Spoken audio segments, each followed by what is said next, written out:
Greetings. Welcome to ITR Live. I'm your host, Chris Hagenow. I am joined here in studio with Victoria Sinclair and John Hendrickson.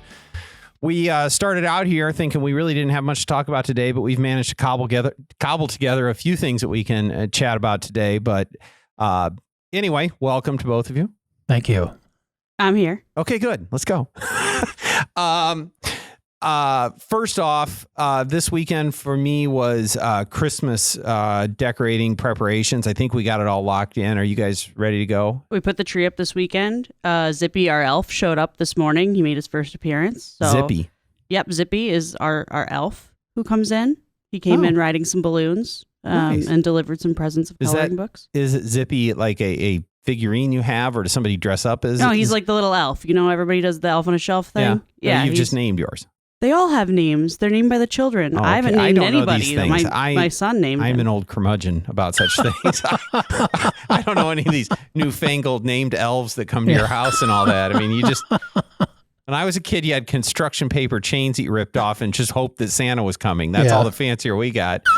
I don't know what to tell you. It's a nice little elf, too. But I bet he is. I bet he's wonderful. Looks Johnny, like my kids. You ready to go? Yes, yeah. You have a tree up? No. Oh, good for you. Oh, you do, though. You've provided the office tree. Oh, yeah. I have a Charlie Brown tree here. So it was Herbert Hoover. Did he always have a big tree up? Do you have any insight on that? I think he did. Yeah. Okay. Yeah. Oh man, you missed it. John and I were having a moment this weekend. We had to clean the second living room to make room for the Christmas tree, which is just normally the playroom and the office. It's every room. It's the catch-all room. Yeah. And I found this like ancient Herbert Hoover book on my bookshelf.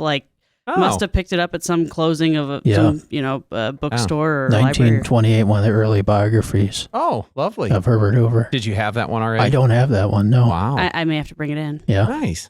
Well, good. Well, the big news this weekend wasn't your Christmas lights. Before we get there, I'm not done with Christmas yet. Okay. Yeah. Have you watched Christmas Vacation yet? No. I haven't. See, that's the problem. You got Zippy the Elf, but you haven't watched Christmas Vacation yet. You know, I've seen Vegas Vacation enough times to make up for Christmas Vacation. Are you one of the unicorns that hasn't actually watched Christmas Vacation yet? I am one of the unicorns. Okay, I think we may need to anyway, we're going to fix that because that's not acceptable. John? I've watched it once so far. Good. Well, we're in once. I'm going to keep track though. Yeah. Well, that and Home Alone seem like they're on loop for the month of December at my house over and over and over. So it's wonderful, Victoria. We need to fix that. There will be a report due afterwards on your viewing of. Okay, I'll be watching it on the clock. Okay, that's fine. For our friends listening, you can only watch Christmas Vacation if you're getting paid to do it. I see. That's it. Okay, we're going to shift to a little bit of sports news because that's just kind of interesting, Victoria. Yeah. Well, I mean, okay, so I thought that the Dolphins really had a shot against the 49ers, and then, in my opinion, there was an incident that broke the most attractive quarterback, his ankle. So Jimmy Garoppolo, in case you guys haven't looked up a picture, everybody look up a picture of Jimmy Garoppolo. This man is great looking. At any rate, though, I thought Tom Brady was supposed to be the attractive NFL quarterback. Maybe for women of your generation. Oh boy. All right, we're done. We're done here. Okay. Anyway, so Jimmy Garoppolo goes down, and in comes the quarterback that they got for their practice squad, who has been doing very, very well. I think he was like the third string at one point, but it's our very own Brock Purdy. He is now the starting quarterback for the 49ers. Rookie Brock Purdy from Iowa State, who, if you're not a sports person, he was Mr. Irrelevant in last year's draft. And so the last person taken in the draft out of all of them is Mr. Irrelevant. Well, Mr. Irrelevant is now the starting quarterback for the 8-4 49ers and probably looking to lead them all the way into the playoffs now. So, and that was the first time that a quarterback that was from the practice squad in the first season they were drafted scored a touchdown. Threw a touchdown pass. That's never happened. Well, I think it's cool. I'm a Hawkeye fan, but I'd love to see him do well. So Gross. It's a good thing. It's a good Iowa tie there. So yeah, no, it's awesome. I'm pretty excited about it. I'm going to start betting on the 49ers, it looks like. Good. Well, I don't know if you guys have been counting, but I have. There are 247 days left until the Iowa State Fair. So I know, John, you and I have talked about the State Fair before, and I know that it's just our meager Iowa State Fair, which is the best fair in the land. But I thought it was interesting. I noticed this was in the Des Moines Register recently, that the Iowa Department of Revenue had done an audit on some of the state fair vendors and found some significant unpaid taxes. And the state fair proceeded to terminate their contracts, which these are very lucrative contracts to be these fair vendors at the state fair. But there was the one that I was probably the most familiar with was Hardin Brooks. Another one called Pete's Shakeups and Ice Cream, Dad's Old Fashioned Lemonade, and JR Services, which is the mini donuts. Oh, so wow. yeah. So anyway, but they all lost these lucrative contracts, but just those four of them together, looks like it was, I don't know, $80,000 to $100,000 in unpaid sales taxes from the state fair. So I think that's significant, one, for those individual vendors, but that that's a significant chunk of lost sales tax revenue. That is, yeah. So you didn't tell me about the mini donuts. Yeah, I think there's still mini donuts to be had, but JR's Donuts, if you've It's been to the any mini like donut. your, if you've been to a county fair, that's kind of the one. Mini donuts and old fashioned lemonade is hard to beat. I understand that. Yeah. So I suspect somebody else, will fill that void at the state fair. But Speaking of filling a void, so we also had these JR Donuts, I swear. Maybe I'm misremembering, but do you remember the mini donuts from Sturgis Falls back? Cedar Falls is the annual celebration. that's not a question you need to ask me. Of course I do. Okay, yeah. So, and every small child who's from that area or goes to those knows about these mini donuts too. It's much like the state fair mini donuts. Right. And I always wanted more. Every time your mom gets you like the tiny bag Yes. and you have like 4 donuts and like. And you'll be happy and you'll like it. Yeah, but like you always wanted more. So I fulfilled my dream one year at the state fair. I went to the JR Donut stand and I bought the largest bag of donuts that they had, and I ate donuts until I filled that void in my heart. Yeah. I couldn't eat any more donuts. It was wonderful. I encourage everybody to have that experience. At some point. That's a good story. For those of you who don't know, Victoria and I hail from the same hometown of Cedar Falls. So if you hear us sometimes telling some of the, John's already tired of it, and we've only been telling that story for about It's 30. closer to Minnesota. Yeah. Than we are north right of now. here, so it's got to be better, right, John? Yeah. Okay. Well, anyway, Sturgis Falls is the annual town celebration there, where you could get mini donuts and a bunch of other fun things.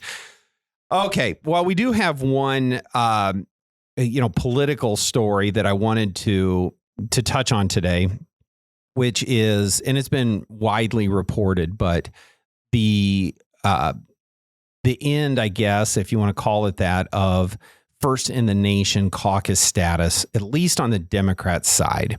And that was announced by the Democrat National Committee. I think on Friday, they actually came down with that they have reordered the order in which states go with their nominating process. So now the first in the nation state, at least according to their DNC calendar, will be South Carolina, then followed by New Hampshire and Nevada, then Georgia, and then Michigan. So really, it's just those have always been earlier states, but no Iowa. So, John, do you have any thoughts on any of that, what it means? I think it's a loss for Iowa, and it's, the Republicans are still going to have Iowa being the first in the nation caucus for them, but I think culturally, it's a setback for Iowa, but also I think it's a mistake for the Democrats. I think this sends a signal where they're betraying rural America and the heartland by saying this doesn't matter. And it's basically what I got out of this is it's President Biden rewarding South Carolina for saving his presidential campaign. Basically, I think it's also where I think it's a myth where they don't think Iowa's diverse enough. I would reject that argument. You made a point in there that this wasn't something that the Democrat National Committee just conjured up on their own. This was a direct request from the Biden administration or the Biden campaign to reorder them this way. And if you remember back, I think President Biden finished 5th in Iowa and had struggled, but then won South Carolina, which is where he jumpstarted his nomination. So yeah, it clearly is a slap in the face to Iowa, and some of those is self-inflicted from Iowa Democrats because it's a caucus. It's not done like a primary, but there've been some real challenges. Yeah. The highest profile one was most recently in 2020. It's not fair necessarily to blame our state party. I'm getting there, Victoria, because I think you're exactly right, and I want you to touch on that. But it didn't go well. No, and it was all over the national news. First primary or first, nomination state, and it couldn't report the numbers. It was all messed up. But so before we get back to the, what's next, I want you to make that point, because there is a real conflict of the Nationals blaming the state and the state blaming the Nationals on the Democrat side for what happened in that caucus. Right. And maybe I'm a conspiracy theorist, but I really don't think I am. There's enough here, I think, that you can follow this paper trail. So all these delays in reporting had to do with app glitches. They had an app to use on caucus night to try to smooth everything out. And actually, the National Party required the use of this app, but the National Party also created this app. Yeah. And the app is what ended up causing all of these delays and the huge mess that ensued. The same app that the National Party forced the Iowa Democratic Party to use. Right. If you're asking who's at fault here, I mean, it's pretty clear to me that it shouldn't be the state party that's being blamed for this big issue, because it was the National Party's app that caused all of the problems. I remember watching, I don't know what national news outlet I was watching that night, CNN, which does a good job of election coverage like that. These county precinct or the individual precinct captains were responsible for either putting the numbers in the app, or there was a number they could dial in if the app didn't work. And so the app crashed. Now they're all starting to call in to report their numbers. And they had a guy from somewhere in Iowa that had been calling in and had been on hold.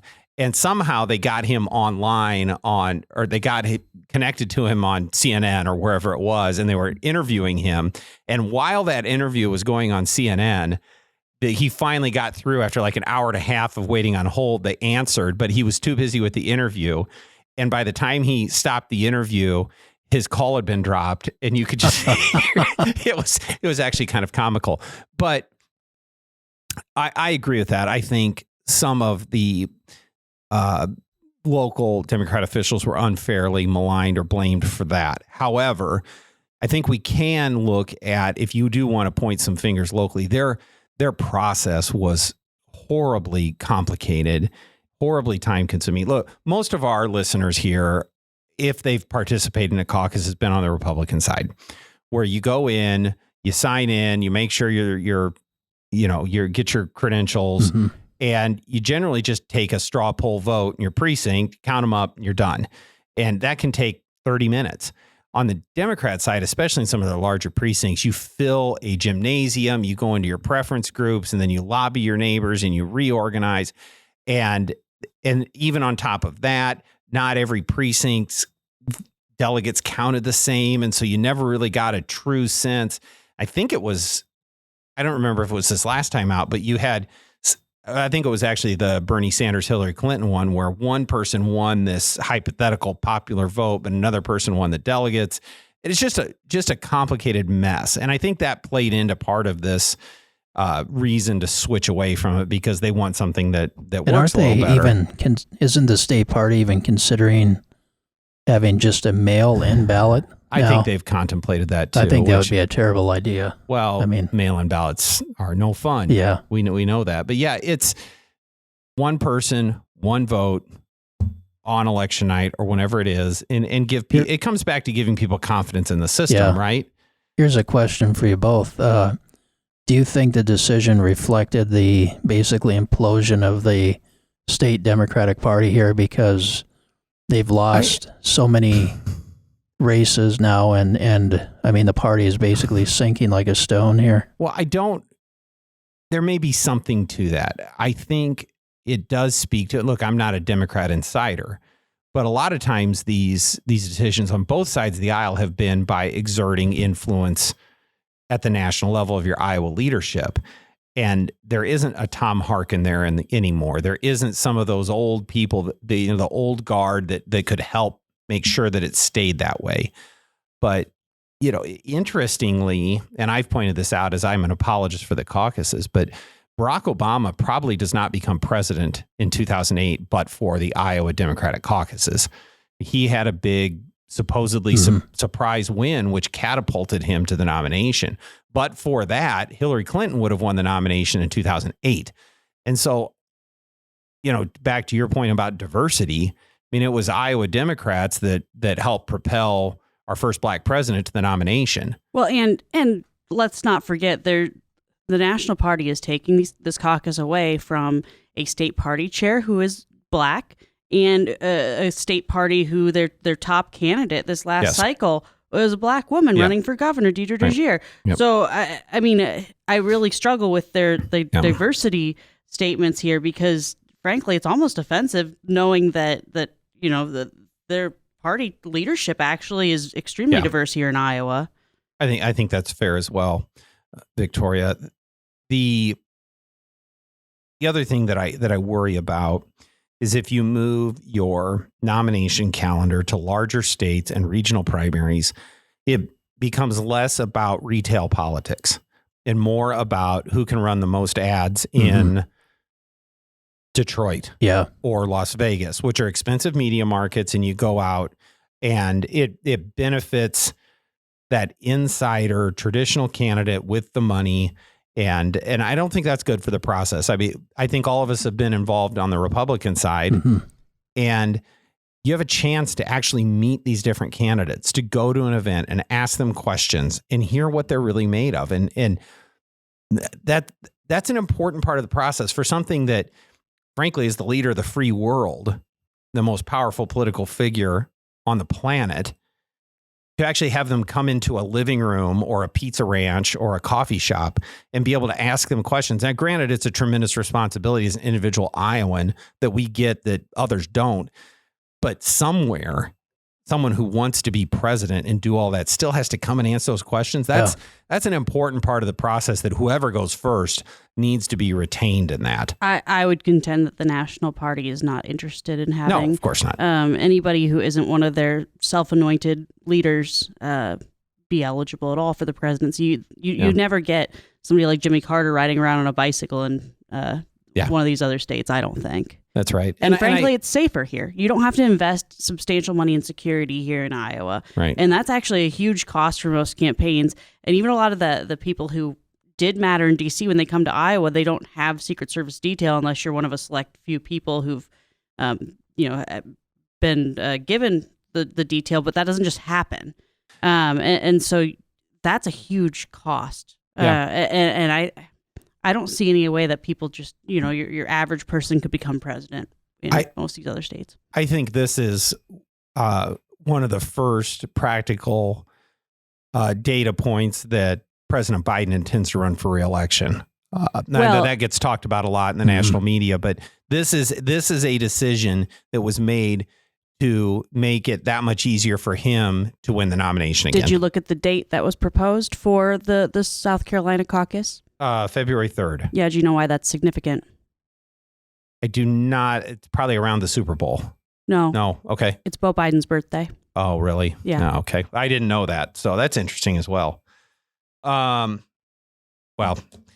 I believe that President Biden intends to run for re-election until I'm proven otherwise. I think it's doubled down now that he probably is. On the Republican side, we touched on this very briefly, is that Iowa is scheduled to go first again. So the Iowa Caucuses on the Republican side. And looks like that will be an open contest. President Trump's announced his a re-election effort, but there will be others, and that will be hotly contested. And I'm sure that we will have plenty to say as that contest heats up over time, and these candidates make more appearances in Iowa.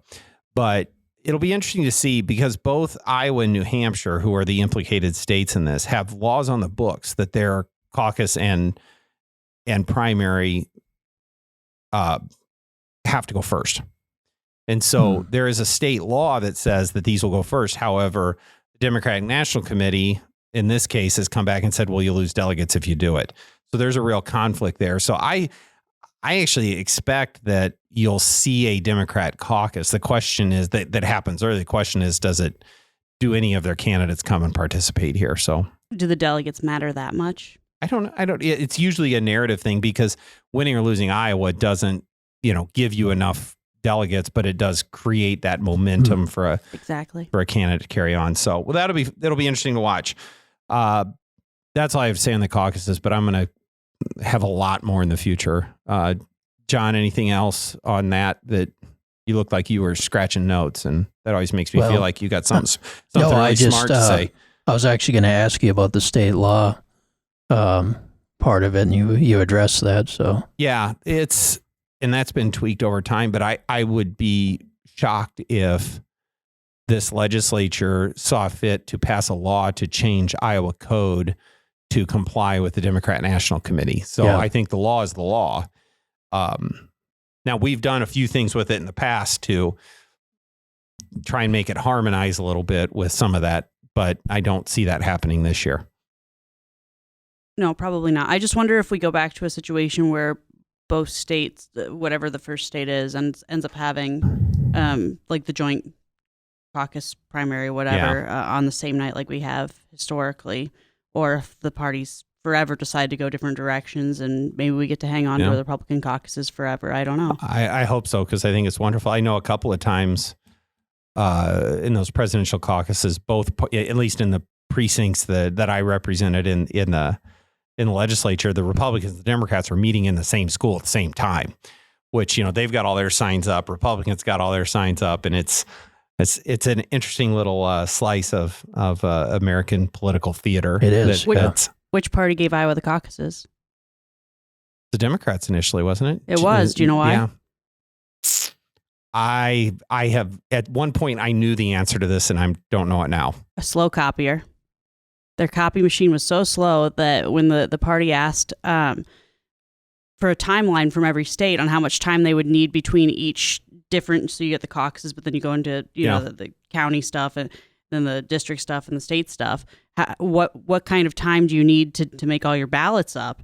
And Iowa requested more time than any other state in the country, which is how we happened to be the first one. It was, I think, a happy accident is my understanding, although I don't know the people involved at that point in time to know if that's really the true story but at any rate, it was a slow copier. That's Victoria, those stories are why we invite you on the podcast. Well, shout out to Dr. Larimer at the University of Northern Iowa, because he's the reason I know those stories. All right. Well, I think with that, we're gonna land the airplane here. And I think we've probably exhausted that topic, but want to thank you both for coming on today. And we're going to try. Sorry, we only had one episode last week. We're going to try and step it back up heading into the holidays. But don't forget to like and subscribe and share the podcast, and tell your friends and your neighbors and anybody else that you know, because we want to get this out to as many people as possible, or at least John does. He really wants to make sure that everybody hears the wisdom that he drops for us. So anyway, with that, we will see you next time on ITR Live.